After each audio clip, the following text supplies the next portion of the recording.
point I'm trying to get to is here that Northrop borrowed a bunch of money and bought TRW Space Systems, the #1 think tank on your planet. Who gave you the green light? I can't answer that. All I can say is that the easiest way for me to say what I'm saying is my association with 3 Nordic people in Douglas on the Apollo program. During World War II, Germany was taking extraterrestrial information and putting in production 12, 14 different extraterrestrial type vehicles. They're manufacturing them using slave labor. Almost 90% of that was taken out of Germany before the war even stopped. It was taken to Antarctica and is still operating there today. That there are some positive artificial intelligence out there, but that we do have incoming races of beings that are actually artificially intelligent, you know. Yeah, you can't even see them. Then they put the American flag up, okay? And then they start walking around taking their pictures. And all around the edge of the crater are all these great big things, which so are his statement, Armstrong. Sir, you've got to see these. They're massive. They're threatening. They're threatening us. So what I want to say again is you're saying everything was planned to 1999, and basically we were stopped at a certain point, and that's a very, you know, crisis point in your book, which is very exciting, but at the same time very disappointing to hear. So it's not surprising, because in a sense the general public certainly thinks we never went back to the moon. That's what they had in their minds. Now I don't believe that. So it went black in essence. Yes. And this gets into a whole nother area, but I'm going to ask you my question in a minute. So Michael, you were just about to tell him in answer to his question, right? We were talking about that. I also wanted to discuss, Bill, have you ever got a chance to meet Ben Rich? No. You didn't? No, okay. I didn't. I wish I had. Okay. Because these beautiful people. Do you think that Donald Douglas Sr. consulted with Kelly Johnson and secrets were traded? Do you think that's something that... No question. No question? No question, Can you yes. drill down on that a little bit?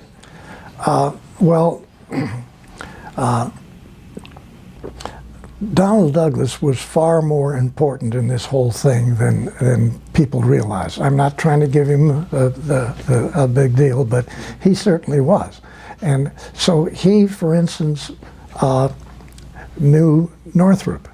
And I want to sort of level out on Northrop, because remember, TRW systems that came on after all of this early program things, TRW came out of the Douglas think tank. That's where it came from. And so TRW then had what constituted, I worked there for a number of years, they had unlimited funds to literally study anything, okay? Any subject you want. So the TRW staff, the president, and many of the top engineers were in the Douglas secret think tank before. And so not only did Douglas talk to TRW, but Douglas talked to Northrop. Douglas talked to Lockheed. These fellows were not exchanging information because they were competition with each other. But at a technical level, they talked together. And they then, like the first package that I flew to Lockheed in the valley there, was the first paper that Lockheed had, which formed the think tank. And so collectively, the information was individual for each of the companies that we flew packages to, but there was also coordination between, like Douglas Senior and the top people at Lockheed. And it's not that they were trading information, but they were at the same level diplomatically, and they communicated. And so Ben Rich, what he said before he passed away, I think is extremely important, because he, in one statement, he came up with what the real situation was. And he's leaving that with, okay, it's you guys' next move. It's your next move. This is what he's telling you. It's there. You can leave it, you can back off, or you can participate. I think those words were unreal, truthfully. That's sort of a box of the whole situation. And those guys in the Skunk Works at Lockheed were right on, okay? Now, I did work for Lockheed 3 different times. One, I worked for Nav Space. I was working for Nav Space in a facility inside of Lockheed. I delivered documents to Lockheed, actually 4 times, and I worked for Lockheed 2 other times. I actually worked as a research wind tunnel model expert. Okay, so and that was the first time I actually worked for Lockheed. But I had delivered packages to Lockheed 10 years earlier, and so my participation with them was then different than my participation with Northrop, because I actually worked for Northrop for 2.5 years. And the point I'm trying to get to is here that Northrop borrowed a bunch of money and bought TRW Space Systems, the #1 think tank on your planet. Holy cats. I mean, this is wild. Northrop borrowed some money. They went to Virginia. They bought the U.S. Navy's shipbuilding company that builds aircraft carriers. A massive #1 facility on the planet that builds aircraft carriers. Now listen to this. What did they do that for? So they could take their engineers, crawl all over aircraft carriers, look at it, and figure out how to make a 790-foot aircraft carrier into a kilometer-long spacecraft carrier. What better tool could you buy? Wow. I think that when we address all of these things that the different people have done, it's mind-boggling. I mean, it really is. And you okay, well, what about Boeing? Okay, Boeing is also involved with building And Rockwell. Building spacecraft carriers. And Rockwell. And also what we call, you know, I'm gonna say something here, because I worked on a very short term assignment for, I think it was Boeing, and I was working for the top guy, and they were gonna be designing these, I don't know if it's, you know, I'm not good with this stuff, but, you know, F-35 or whatever kind of plane. Yeah. And all of a sudden, they designed a Starship Enterprise. And they took the whole division, and like in 2 weeks' time or less, and you know that aerospace, they move very slow normally, at least in the public domain.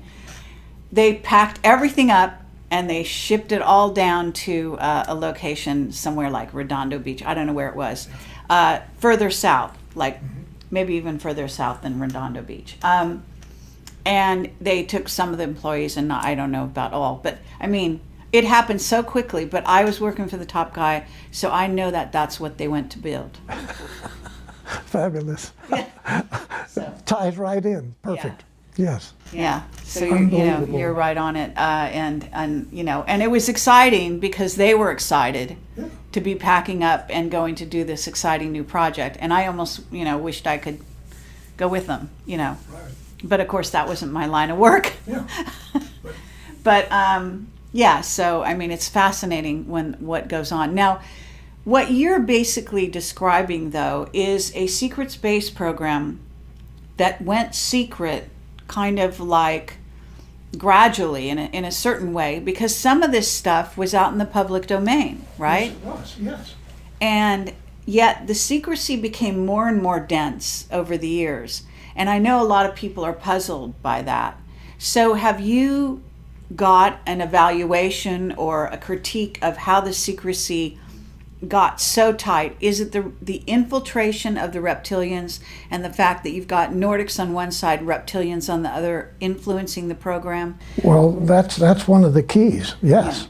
Yeah. And then you have the Dracos influencing the president of your country. So this... Okay, so are we talking Eisenhower, Truman, who are talking, all of them? Yeah, all of them. Really? All of them. Yeah. Okay? And all I with... thought the president doesn't have any real power. Does he? He has some power. Much of this was kept secret from that level, okay?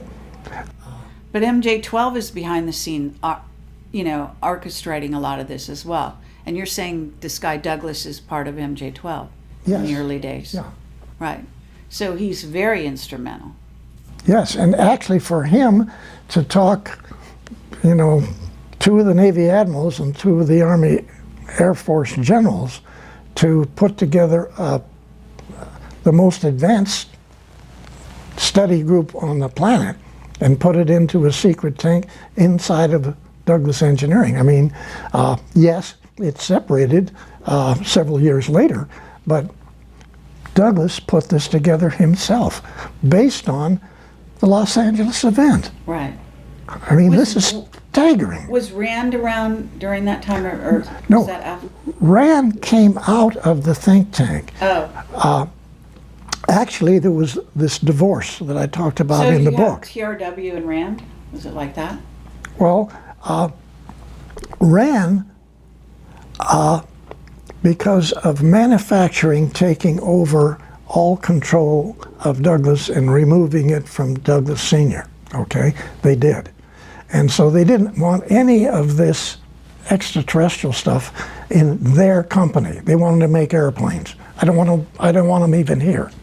So them finding out about this secret thing blew the whistle. So RAND was formed inside the secret think tank at Douglas. And then there was this big divorce. The divorce took place roughly 8 months before I went to work in 1951. Okay, so they divorced. They used this building right in Santa Monica as their headquarters. But then RAND went worldwide.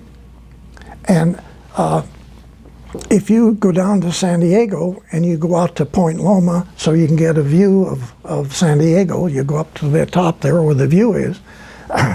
As you went out there, on your left side, underground, that's all RAND. On the right side is nav space, underground on both sides. You're there looking at San Diego.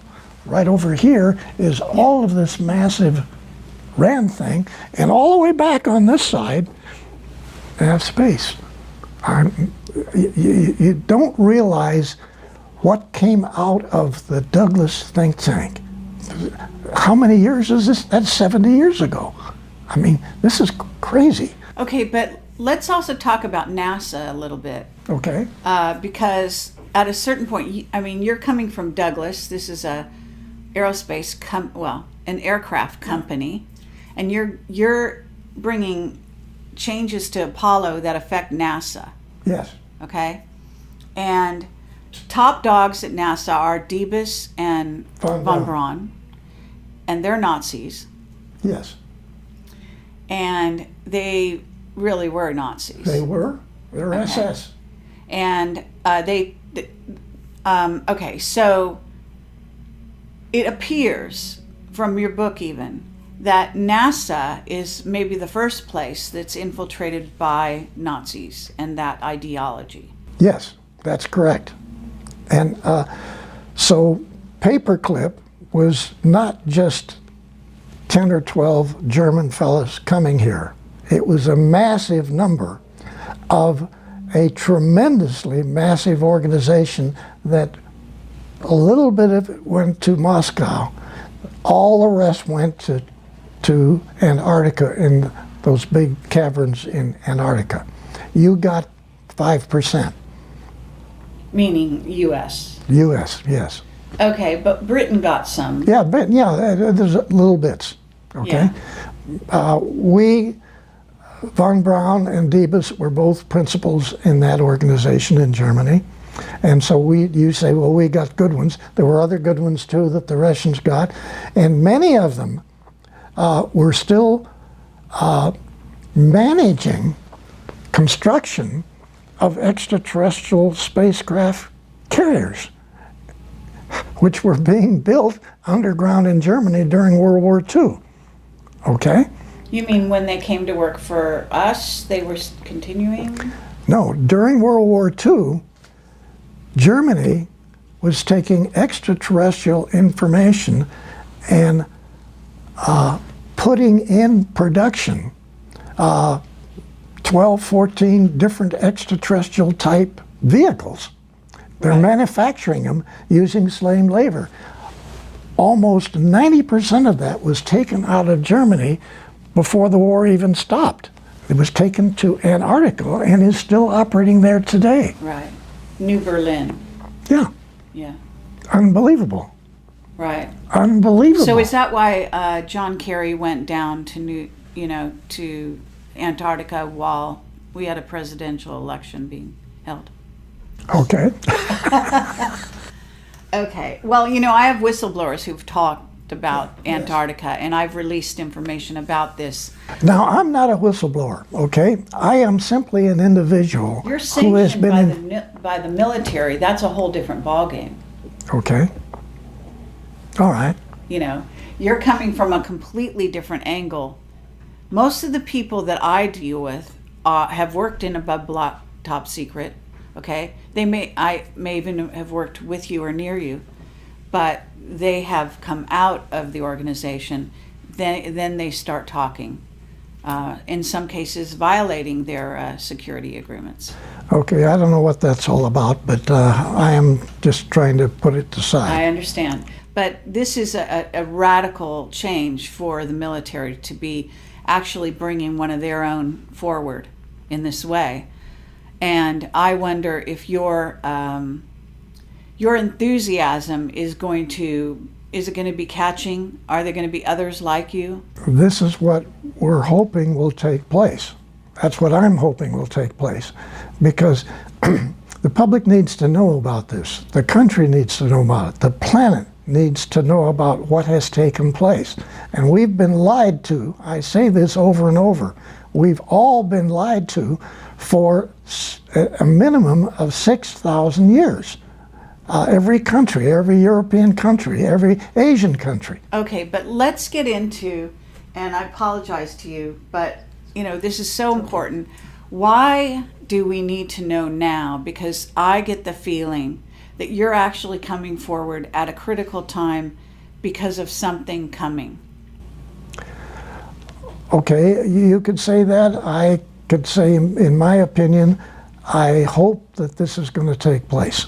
Okay, I'm hoping that that this will benefit release of this subject. That's my hope. That's okay, but is why are they choosing now? I mean, you were sitting around. You're really 93? Yes. So you were sitting around. I assume. I mean, you were a fantastically busy person, building all these things and designing all these things, but at some point you must have sort of retired and been less busy, yet less utilized by them. And you must have you know, even during the time you're writing your book, and I know that Bob Wood talked to you back in 2009, and I think there was some kind of interaction with you with some other reporters or somebody back in 2002 or something like that. And this is what was written in the back of your book. And yet, you basically had, the lid was on everything you were doing, and even Bob Wood didn't come forward with the interview he'd done with you back in 2009 until 1 year ago, almost 1 year ago to now, when somebody in the organization who's bringing you forward contacted, it appears, Michael Salla. Okay, Michael Salas, he's done his homework. Okay, now, he's a nice guy too, but Sure. Through freedom of information, unlike many people, he has taken the time and taken all the hits of not releasing the information, okay? And then eventually getting substantiation for Admiral Riccobata, before he took over Naval Air Station San Diego, okay? Mm-hmm. He went to Lockheed, he went to Douglas, he went over to Northrop, he goes to North American. What is this all about? And 4 to 6 weeks later, Mills Tompkins takes packages to these people.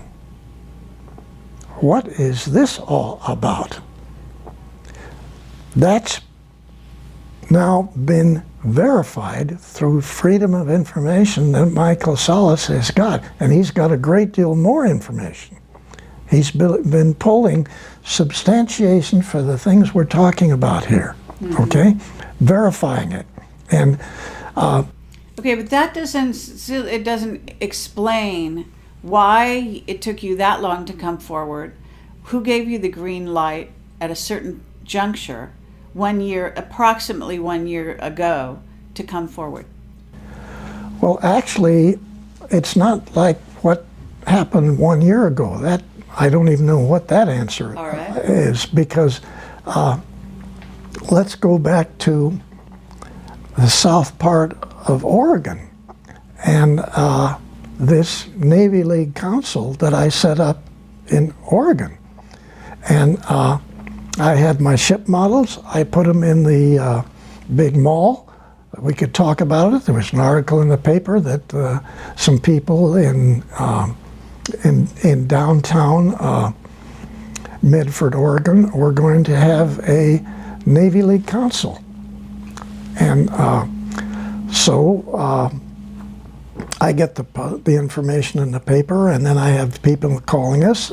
I stood in the center of the mall 3 weekends. I had a little place there with documentation about the Navy League, and I got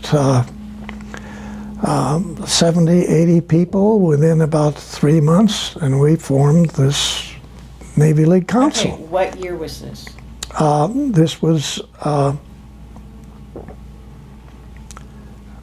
2009, 2007 time period, and I contact the commander, Naval Air Station, Naval Base, Washington, D.C., who's commander of Subgroup 9, the Boomer subs, and I talked to him, and I talked him into coming down to Medford, Oregon, in the big restaurant there, and throwing holy water on this new Navy League Council. And admirals don't do that. Admirals don't do that. Maybe a lieutenant does, or maybe a commander, or a lieutenant commander. Admirals don't do that, okay? Don't ask me how that happened. Somebody threw a little bit of whatever, and this admiral, who has a fantastic background himself on the subject, So we talking throws about holy water on Navy League Council in the Boondocks down But in. are we talking Bobby Ray Inman at this point? No, we're talking a different guy Another one. entirely. A Yeah, different admiral. yeah. Can we know his name or not? I'd rather not put it in now, but right. I'm just saying. So No, you came up. what I need to say to Yeah. you and to help you in your understanding here, again, for whatever reason, I end up with some 70 retired naval top officers in this council, and you can't justify that in a boony town in southern Oregon that all is there is just chopping down logs. All right. Okay? Okay. Now, I can't give you the answer. I can't give you the answer of why just south of Medford there's a mountain. And there's a mountain there where all of these Navy officers, most of these Navy officers are in business who they have their own airplanes. They fly all over the United States and Canada. They see UFOs coming south, coming from the east, going into the side of this mountain, This isn't Mount Shasta, is it? Mount Shasta. It is. Okay. And so they take their airplanes and they fly collectively, 7, 8, 9 planes, trying to find the door. And they don't find the door. And then while they're doing this, 2 of them come out, Right. just next to them, fly right past their airplanes. Pretty awesome. Oh my Yeah. gosh. What did you say? So what are all these, how, You know, look, you're in contact, even to this day, with Nordics. You're being influenced. You're being communicated with Telepathically. Yes. Okay, so that's what they did. They basically kind of telepathically said, "Hey Bill, this will be a great idea for you. You'll go down. You'll start this association, and if you build it, they will come." Right? And they did. Yeah. Okay, and they did, but I can't justify, okay? Why in the world would we have that many top off? One is at a Marine general. Yeah. We had 7 captains. Well, I can help a little bit with this because as a psychic, whatever you want to call it, I can say that I did go to Shasta, and I was communicated with by the Telos people who had told me. It was extremely sad story about how the reptilians had taken over Shasta, and that their whole civilization was at risk. So they perhaps were sending out the, signal, and this was in 2010. Mm-hmm. Okay. And so we're pretty close in dates here. Yeah. As to when your thing happened. So you were kickstarting the whole operation. Right. Yeah. Okay. Yeah, and and that was very moving for me and very shocking, And it was evident also in the terrain.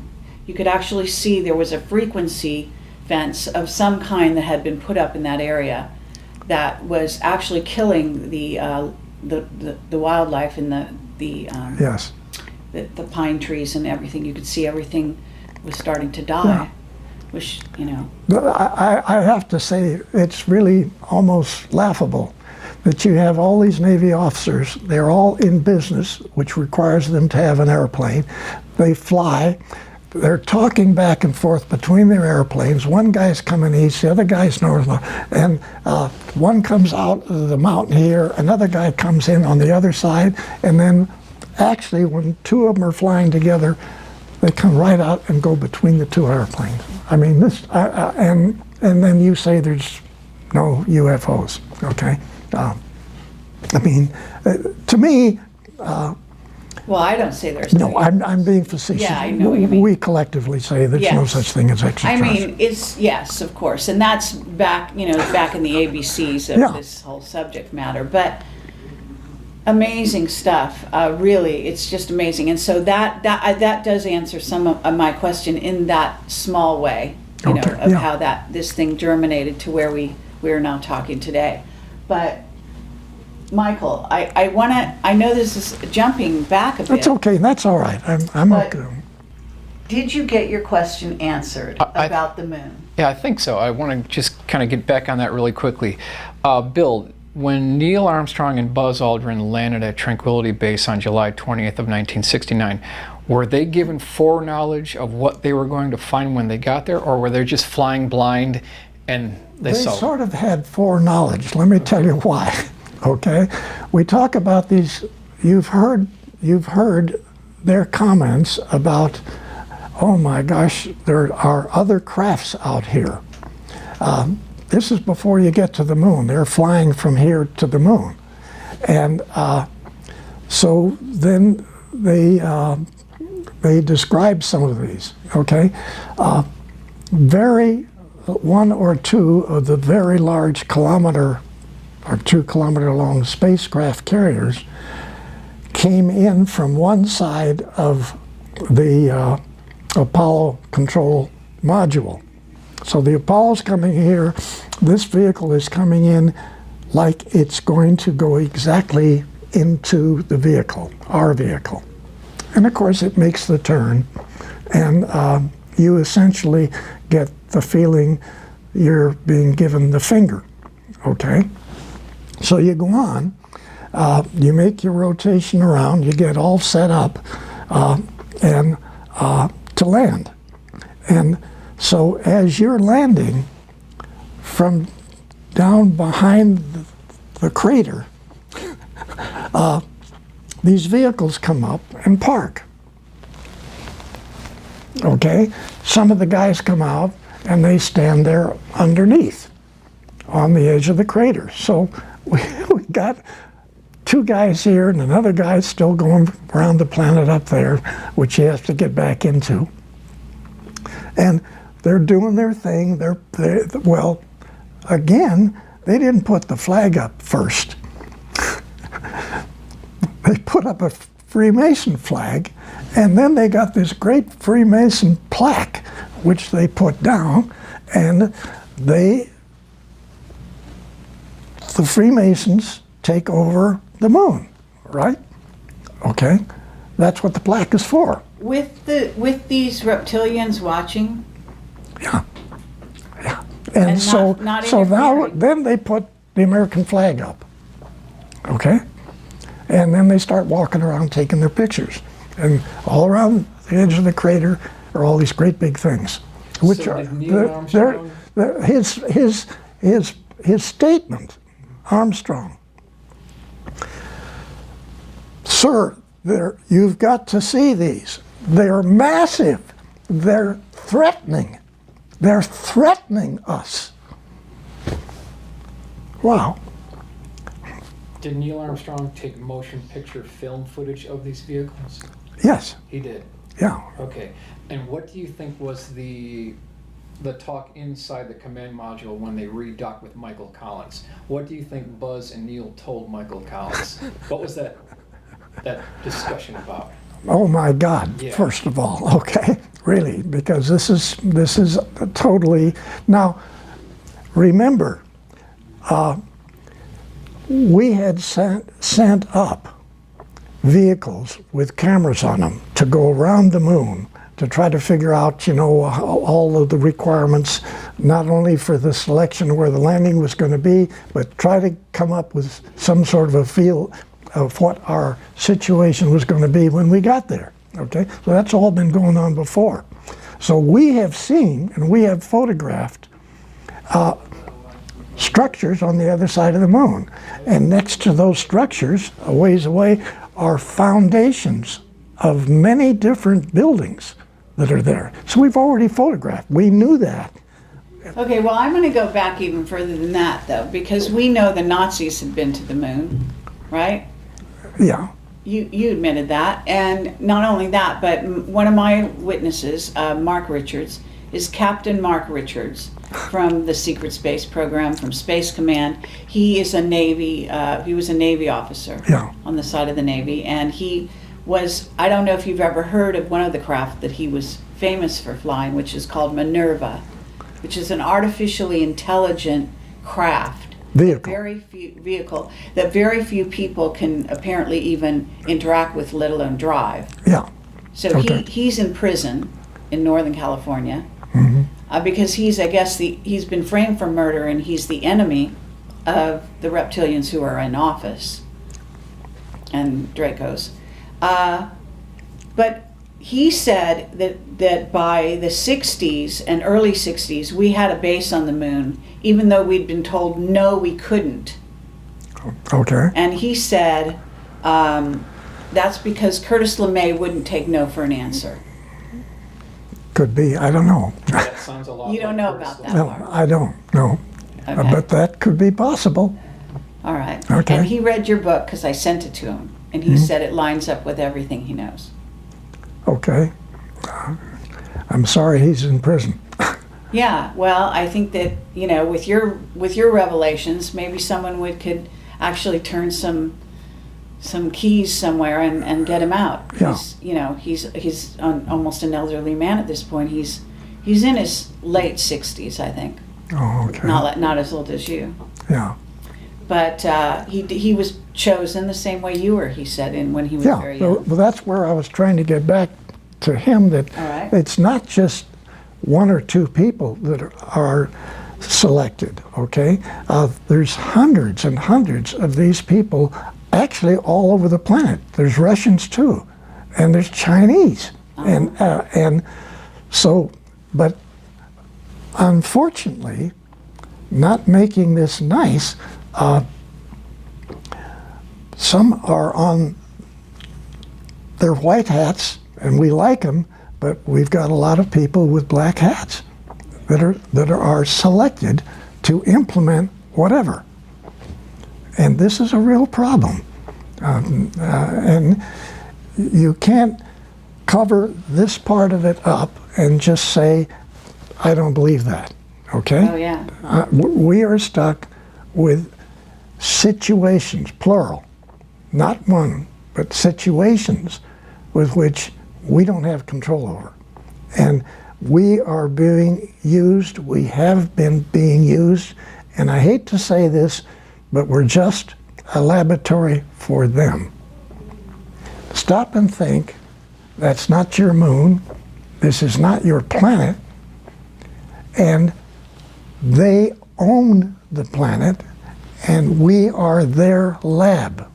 We're their laboratory, and they're associates laboratories, other extraterrestrials Right. coming in, doing their agenda. Yes. And And this has been going on for eons, and we know about this, but I have to say, there is a reason for all of this. And Yeah. I want to get to this idea that the Nordics are coming here. Mark said the same thing to me.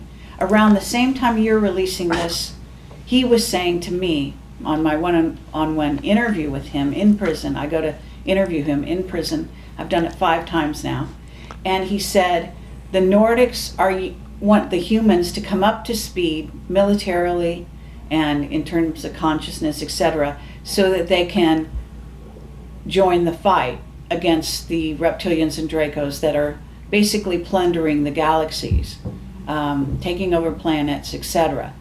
And you've said something very similar to that. yeah, I have to agree with that. I'm just saying that this is our situation, and it's And our military is very aware of this. And so what they've been doing is funneling what we call black project money, billions, into building this secret space program that's now practically what we call a rogue civilization. It's almost living so far in advance of the way we live in terms of technology and in terms of everything else. okay.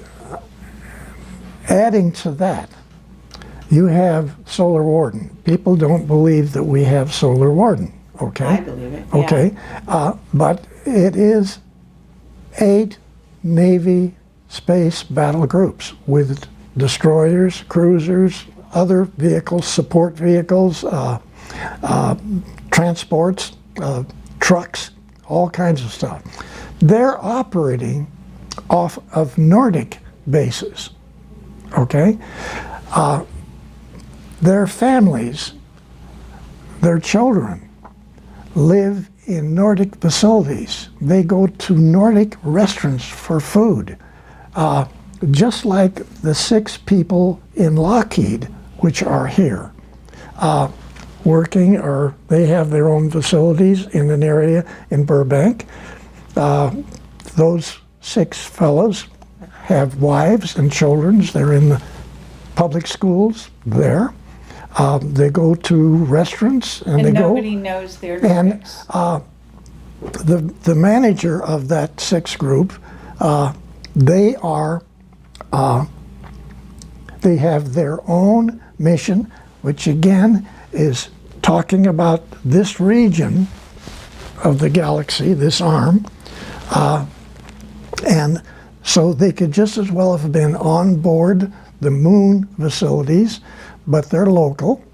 And yes, once in a while they help the skunk works, but that's not their job. They're not contracted. And okay, he lives 3,700 comparable years, and so do the children, the wife. Okay, the children go to the schools, but every hour they put in class, they're being taught telepathically their own information, because they can finish a 4-year college degree by 9 years old. Mm-hmm. Okay, sure. And they're right here in Burbank. Now, yes, we've got all this other stuff out there too that's being operated in the same manner, and those people are they're not necessarily here as a contract to help Lockheed, but yes, they do once in a while talk with the skunk works, make side issues, make side suggestions. So.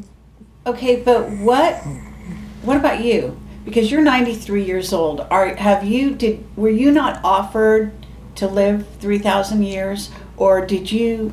What's your relationship with them?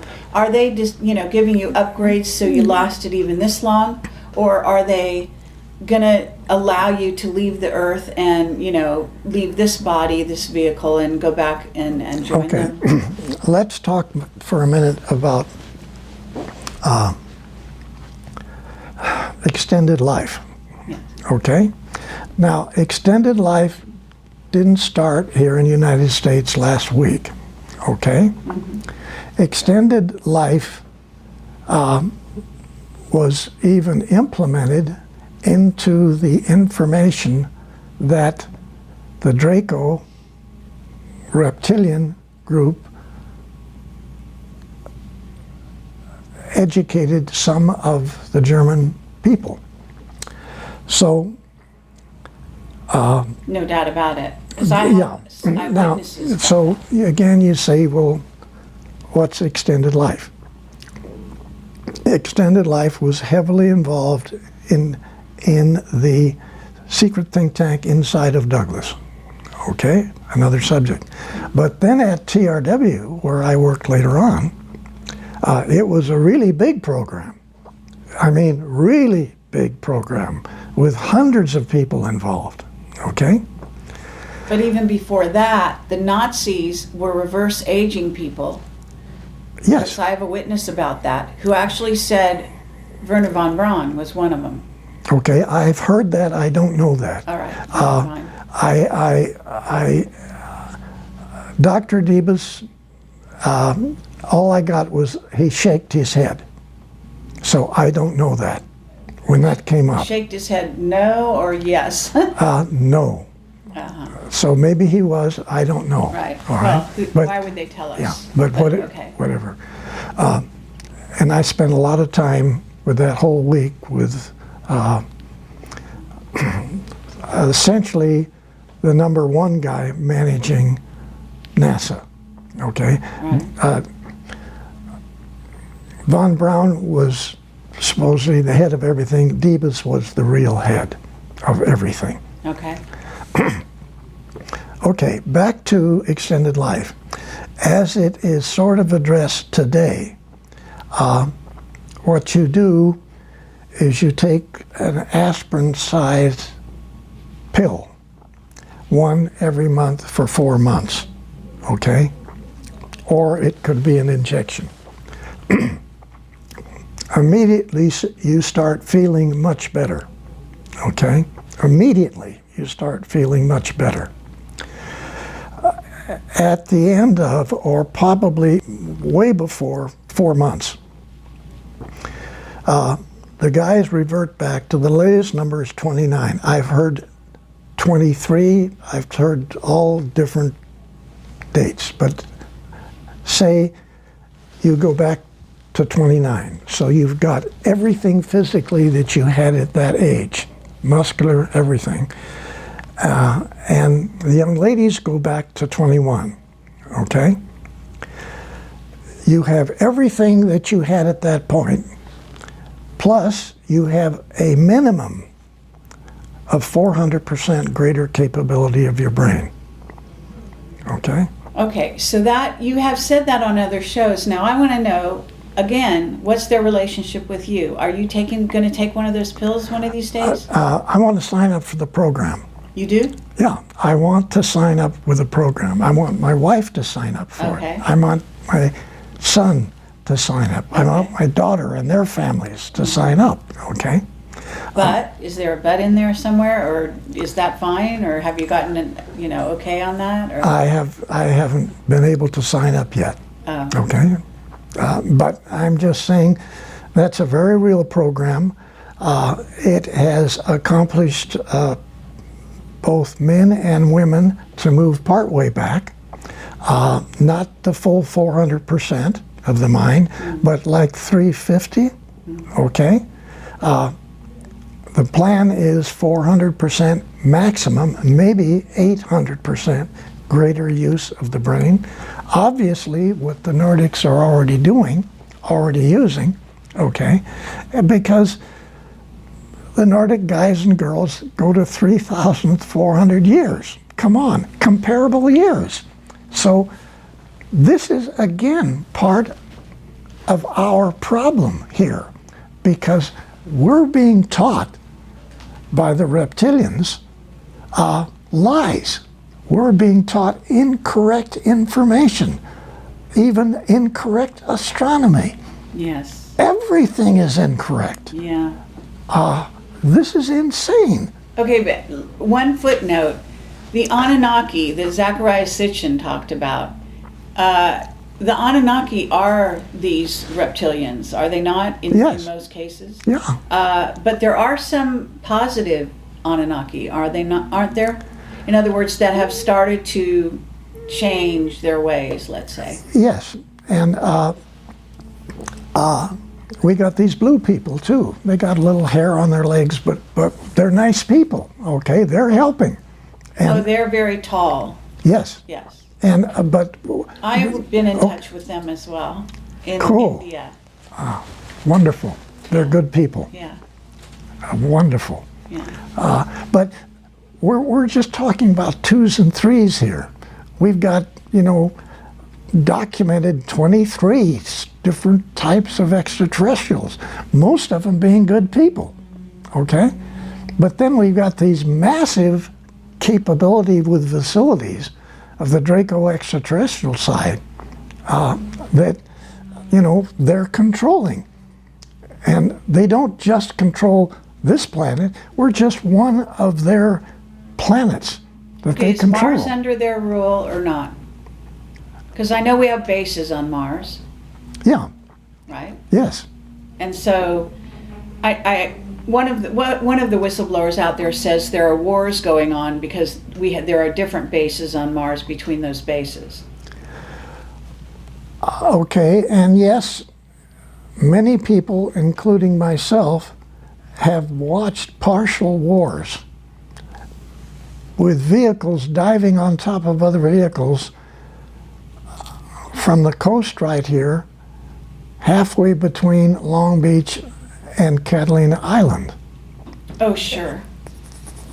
4 or 5 o'clock in the afternoon. 2008, 2009, both. okay? Watched them both. One of my witnesses was killed. He was the guy who ran iPod.org. It's a website that was out there, and he had set up a camera on his balcony and filmed wars at night over the skies in Unbelievable. LA Like, and off the coast. yeah, it's unbelievable. And eventually they killed him. Yeah, Now, of course, it's the Dracos or whoever Yeah. that killed him, right? yes. So let me just ask you, do you feel that you're psychic enough to look at someone and know if they're Draco or not, or reptilian and shapeshifted? I have said that I don't have that ability.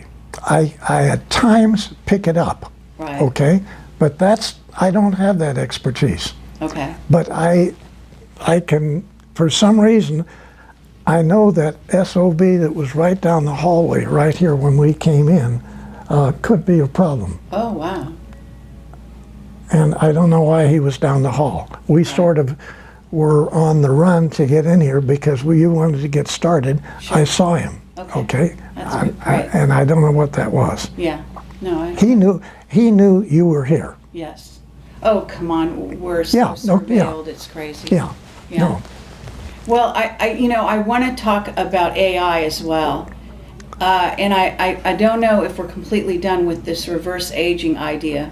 Well, I think it's far enough to say that that's real, Yes. that within supposedly less than 24 months, that program is going to be available to some people.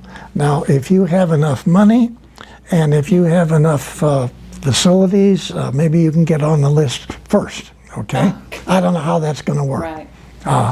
Well, there's also a spiritual component to all of this Yeah, that we haven't really dealt with yet. But I also, I have so many questions, and I know that you probably have a few.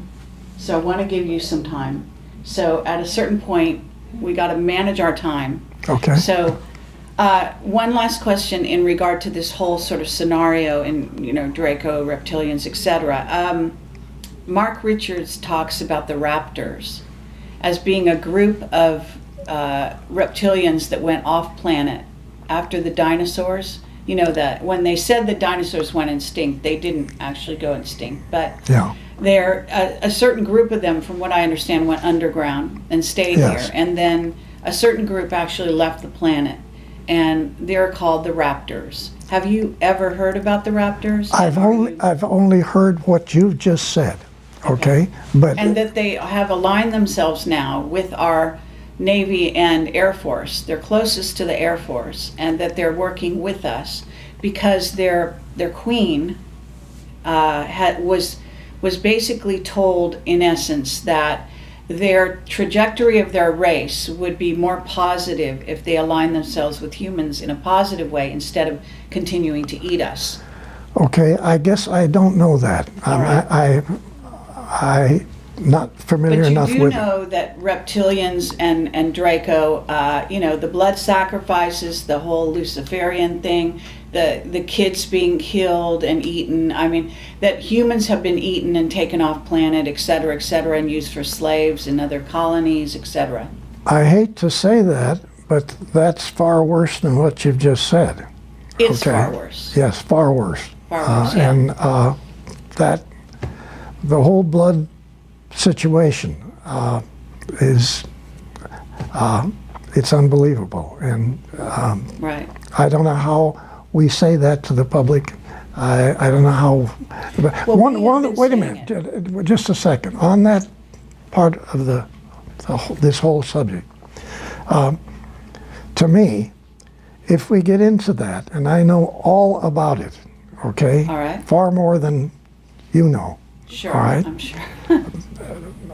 When we get into that, if we release it, 70–80% of everybody that listens to your program is going to say, "You're smoking pot." I don't believe that, and I don't believe anything you people talk about on extraterrestrial. And it's going to kill what disclosure is trying to do. That's my But you know opinion. the pedophilia is starting to be exposed everywhere. You know that much is Yeah. coming Oh, out. yeah. But you know the part that I don't want to talk about. I hear you. Okay? Yeah. Saying as much as you said right now is actually great. Okay? You know what I mean? Yes. Because you basically are, anyone who's hearing everything else you say is going to have to come to home with this. And if they want to know more, it's out there. It's more and more, it's out there. Yeah. Now, I'm not going to speak for Bob, but Bob Wood, Dr. Wood, who's worked with me on my book, okay? Yes. He's a genius. If we were in the conference room and we were talking and there was a big table there, he would have his fist like this and he would slam that table. I want every GD thing exposed. I want it all Good out. for him. That's lovely to hear.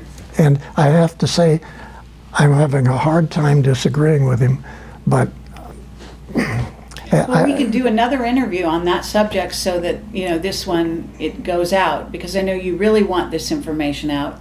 You want people to start to wake up, and we don't want to turn them off to any... we don't want, you just said it, we don't want them to be turned off. We don't want them to not believe what's being said, okay? I know, but and this, yeah, it's... and some, we can get into it partially, but I'm saying, I personally don't want to be involved in doing what Bob wants to do. It's too heavy. I think it's going to really hurt getting more people to get involved in this subject. Okay, they're going to say that Bill Tompkins is smoking pot. I don't believe one damn word. I don't want to hear about any of this. Okay, Yeah. I don't want to hear about it. I understand. Let me say, because I have interviewed people about these subjects and dealt with this and Mark Richards is very open about it. Yeah. Interestingly, but he's in prison, and so they think he's got plausible deniability, says no one's going to believe someone who's in prison. You know what I'm saying? Sure. So that's how they allow that to happen. But I do want to say my philosophy on this, which is humans are not protecting themselves. They're not protected. And so if you don't warn them, you're culpable. The next time somebody gets snatched and eaten or taken away, or their child, and I'm more concerned about the children, obviously, than anything else. That's you know. That's it. That's what. And so that's my statement. My statement is, I care about the children, and I want to protect the children. How can you protect a child? You must tell them. You must tell their parents what's happening, what's really going on this planet, and it's about time we humans are able to protect ourselves. There's a lot of New Agers out there who want nothing but to believe that there's ETs, definitely, but they're all hearts and flowers and good guys. Right. Yes. And this is such a dangerous thing to put out there, because again, you get humans that will not be able to protect themselves. That's and also not understand. Some people get the wrong idea about Camelot, but I'm actually in favor of the military. I know it sounds crazy, but I actually understand that we have a lot of military that are putting their lives on the line. Yes. In a daily basis to protect humans that have absolutely no idea that they're in danger. You're right. Absolutely. I agree. And that's got to change. Yeah, it's got to change. Yeah. So, I realize that people have no idea what a brave man you are. Oh.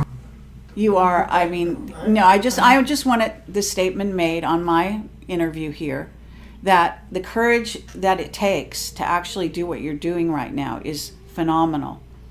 Really it is. See, I can get away with this because I'm a journalist and I can say anything and people will say, she's crazy, and just not listen. But someone with your stature, with your reputation and your documentation and where you were and where you come from and all of that, this is substantial. I don't think people can ignore you. I don't think they can.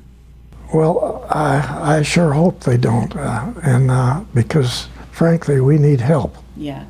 We need everybody involved in this. That's not a lie. We need help. Yes, absolutely. So at this moment, what I want to do is allow I'm going to get back to AI at a certain point, but I want Michael to ask any questions he's burning questions that you have right now. Okay, that's fine, that's fine. Bill, let's switch gears here, but we're still on the same topic of naval programs. What was the primary mission of the 1946 naval program known as Operation High Jump, and what really happened?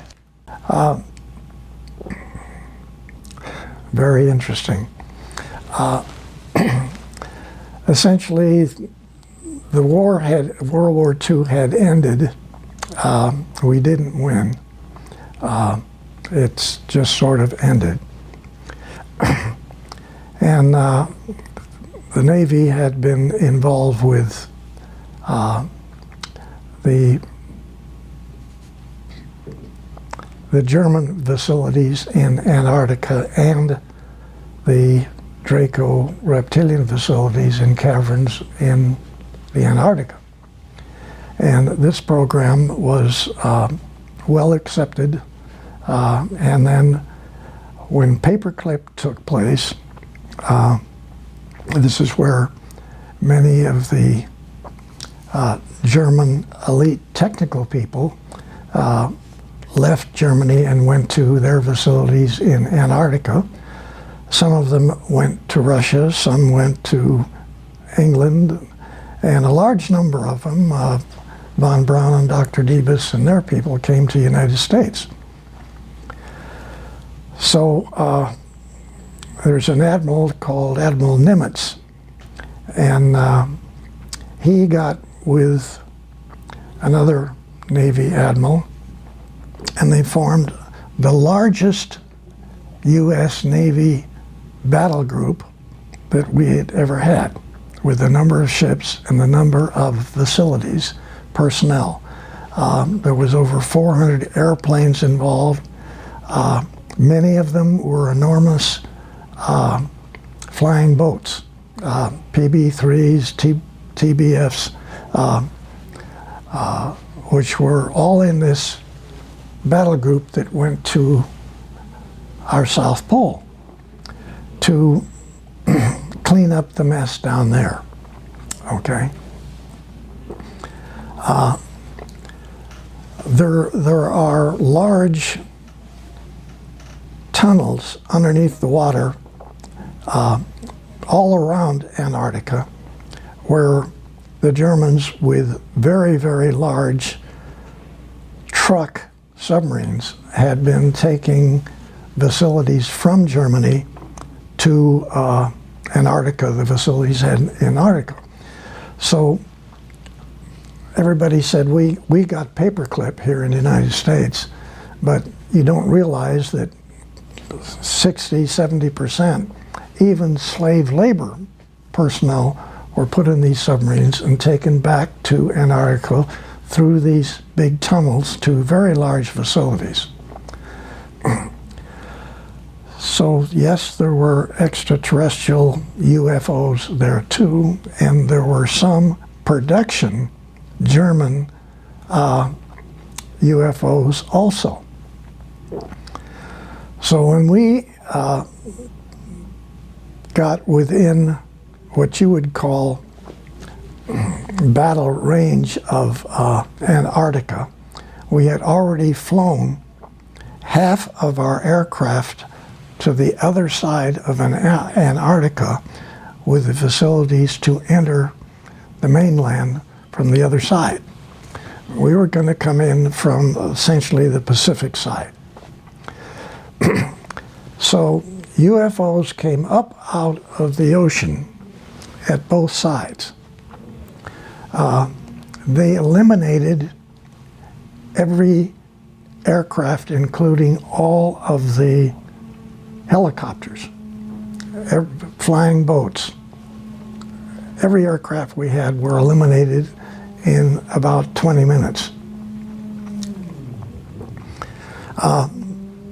We had already started operations, landing type operations, and those ships and all those personnel were sunk. They ended up going to the bottom of the ocean off of the coast.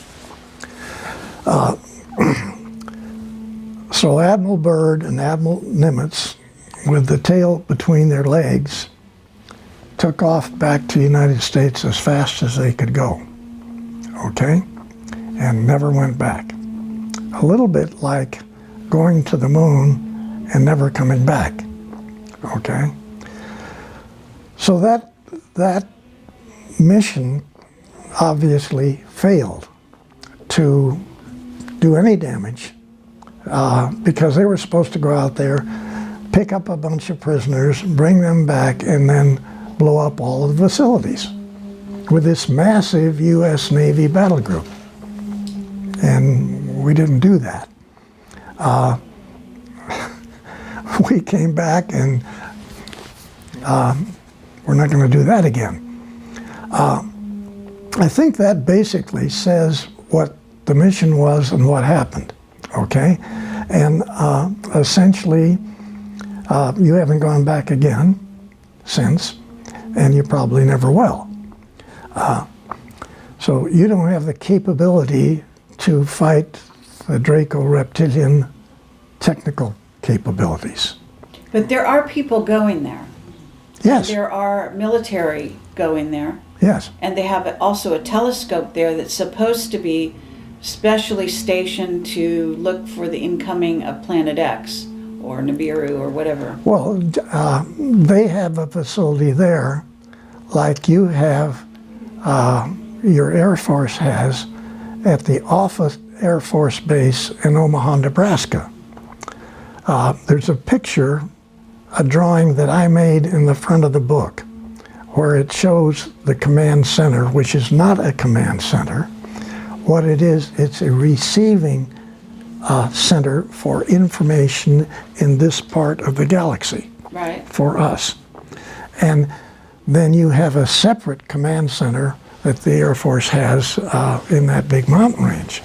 But the one we're talking about is like the Dracos have that the SS still uses, which is in Antarctica, and it's a controlling area of incoming vehicles that are not German or primarily not reptilian Draco type facilities. They could be Nordic, and they don't want the Nordics there. So that telescope facility also has much greater capability than any telescope that we have, and we just had in the last couple of 3 months found out that there are 2 trillion galaxies out there. Wow. So we got better capability as far as we're concerned. The ones that the Draco reptilian have in Antarctica is much bigger than that. Wow. Okay, but how is it that the humans are they do go down there? Are you saying that the ones that are allowed down there are Draco or reptilian, or are you saying that they allow them to come and go because that's some kind of treaty or arrangement? Well, it's just a arrangement between what was left of the SS and the people that are working in Germany on extraterrestrial vehicles. They have them in production. Still. Today. And you went down there to clean that up, and you didn't win that battle. So there's still communication with even humans from here to Antarctica, and you have Draco reptilian guys running your governments of every country on your planet. Every government. There you go. Wow. That's quite a statement. Does that answer your question? That answer. I'm sorry. It's not what we want to hear. No. Okay. Not at all. Okay, everyone who watches this is going to want me to ask you about Nibiru, the return of Nibiru, Marduk. You know who Marduk is, and you know Anu, and you know all of that. These are the head Anunnaki. Do you think that are you able to talk about a return of a planet, or is it a planetoid? Is it a, Dyson sphere? I'm going to have to say, I'm not familiar enough, other than the title, with that operation. So, frankly, I can't help. Okay. That's not my area. All right. And I know about it, but I know of it. Okay, have you been told, let me ask you this. Mark Richards says we're about to start Earth changes in a sort of a more major way. What I notice about Earth changes is a lot of times they're orchestrated and they're created by, by men or Dracos or reptilians. And that they're supposed to start here at, the beginning of 2017. And Camelot was always told I've been doing this for over 10 years, that 2017 was sort of the kickoff date for a lot of so-called Earth changes. So Okay. have you heard that? Let me talk a little bit about a different involvement of that. All right. Okay. I had a cousin is Walter Handon in our family here, who was 3 years older than me, about the same age as my brother. And after, say, 1933 time period, we were just kids living in Hollywood. Walter's house was, he was the only child. His dad worked for the railroad and didn't make much money. And so they rented a house in Hollywood, which is what we did. Nobody had any money. And so they didn't have any landscaping in the front or the back of the yard. So we kids would, in the afternoon, after school, we'd get together and dig holes in the dirt in the backyard. And Now you told this story on Walter Nowasad's interview, right? Yes. So that's where you're going with this. So to save some time, can we cut to the chase a little further and ask people to watch Walter's to get more of this? But you can sketch it out, but don't go as in much detail as you did with Walter. Okay. So my cousin Walter became a geophysicist, astrophysicist, was later dean of Texas M down in Houston. One of the 5 top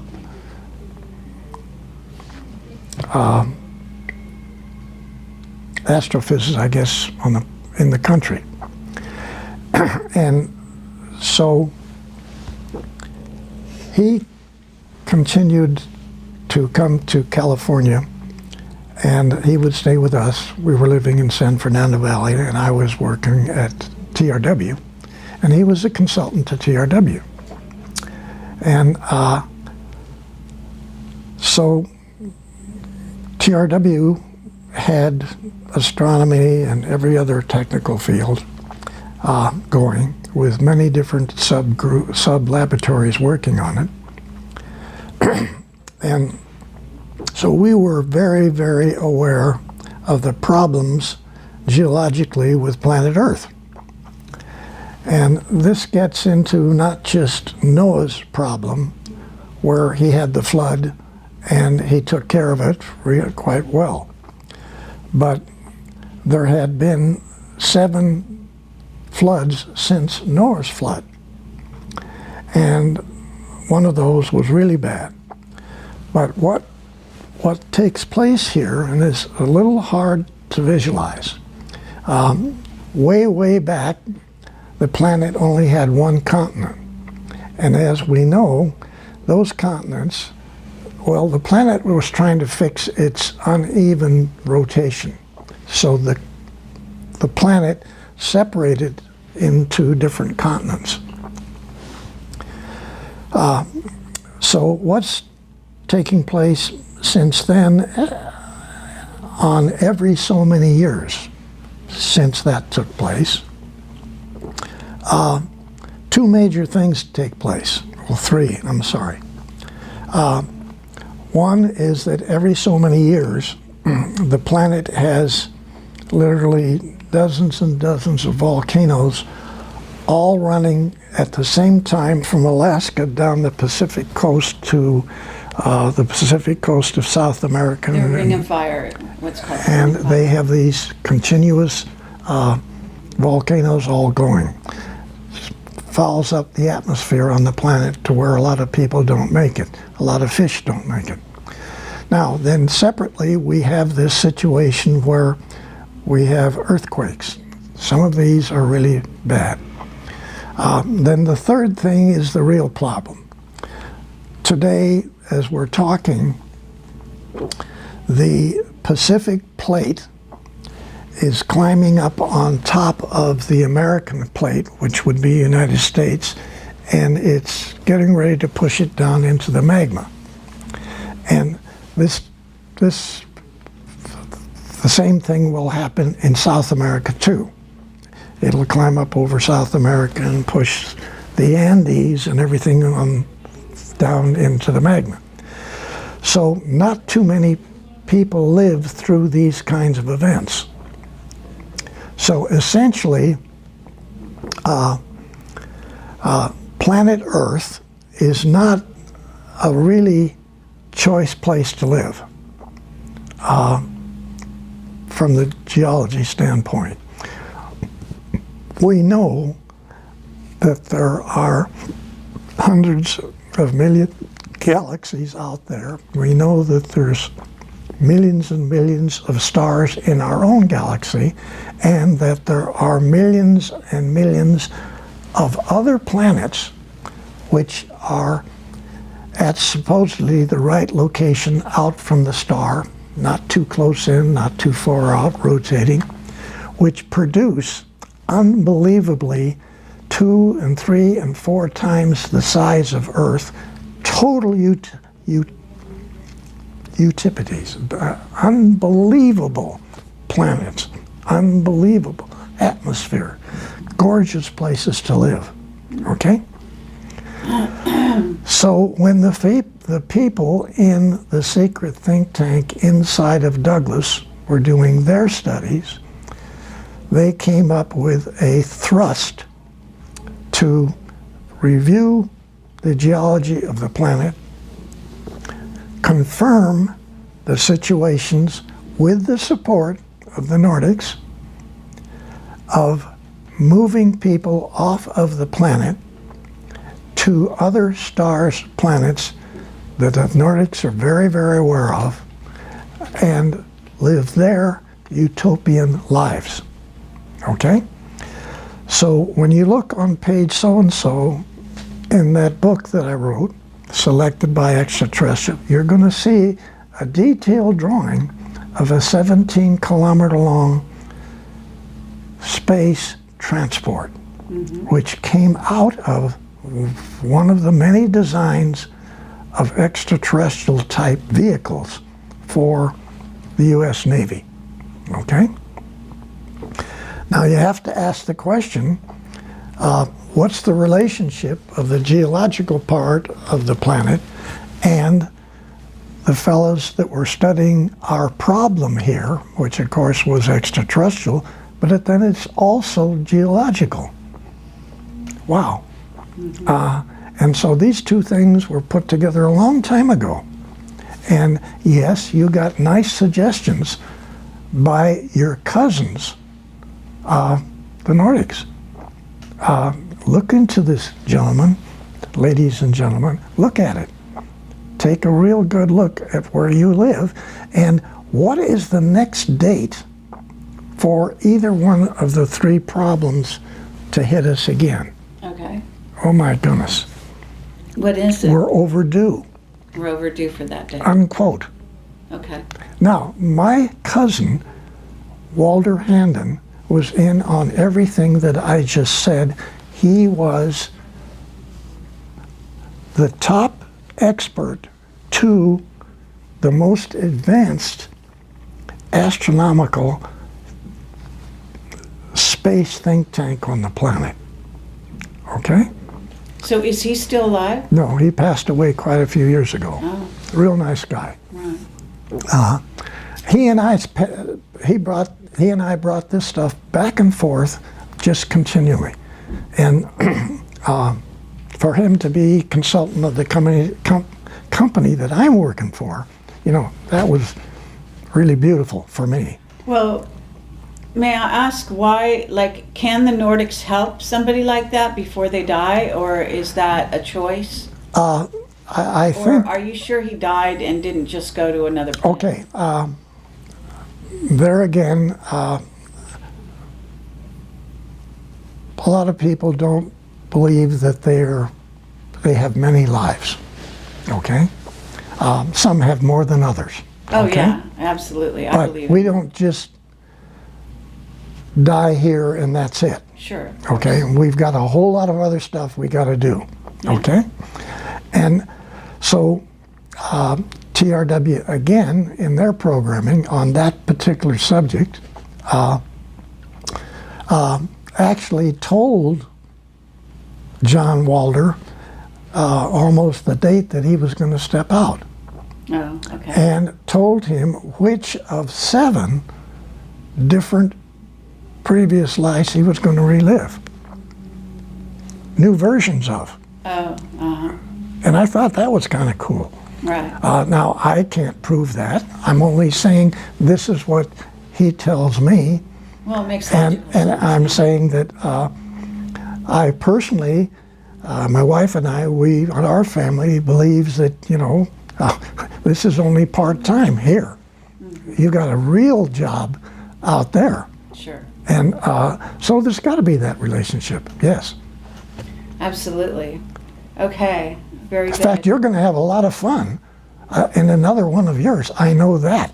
You do? Really, you're going to have a ball. Okay. So what I want to say here is about artificial intelligence. Because when I dealt with Mark, we know the reptilian and the Draco threat and all of that. Yes. And other ET races as well, of which there are many that are still, you know, negatively, what I would call negatively based. And maybe as big a threat as they are. The chromaton comes to mind, the dragon moss, and there's also some other very diabolical creatures that even the Draco and the reptilians fear. Yes. From what I hear. Yes, that's correct. Okay. Absolutely. All right. And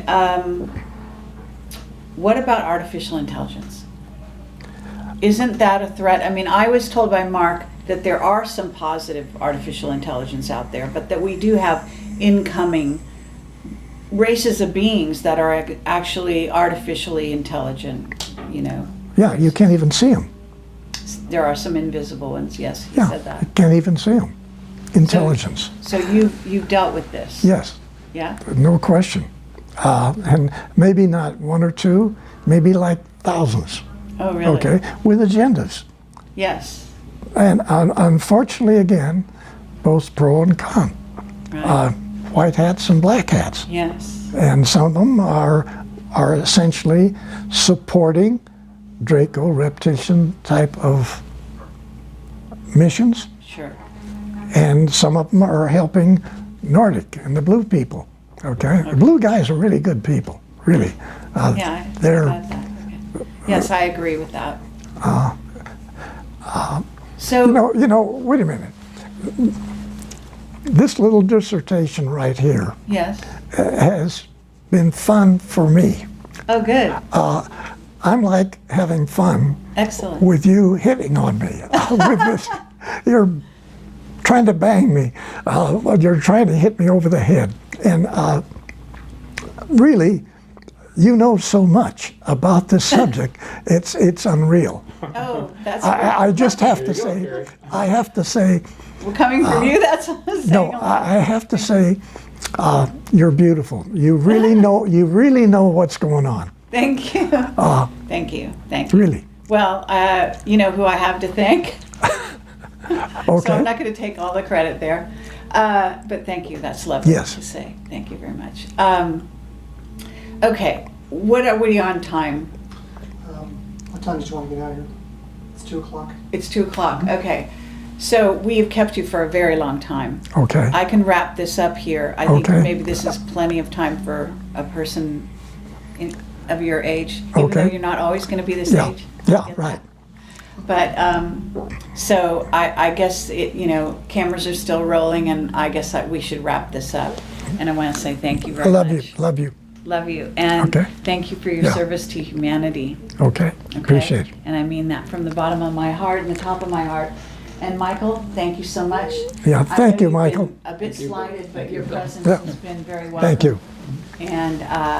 And we'll try to do this again sometime Okay. if you're willing. Yeah. Okay. Well, you did a No, lovely job. I was having fun. Come on. It looked like it.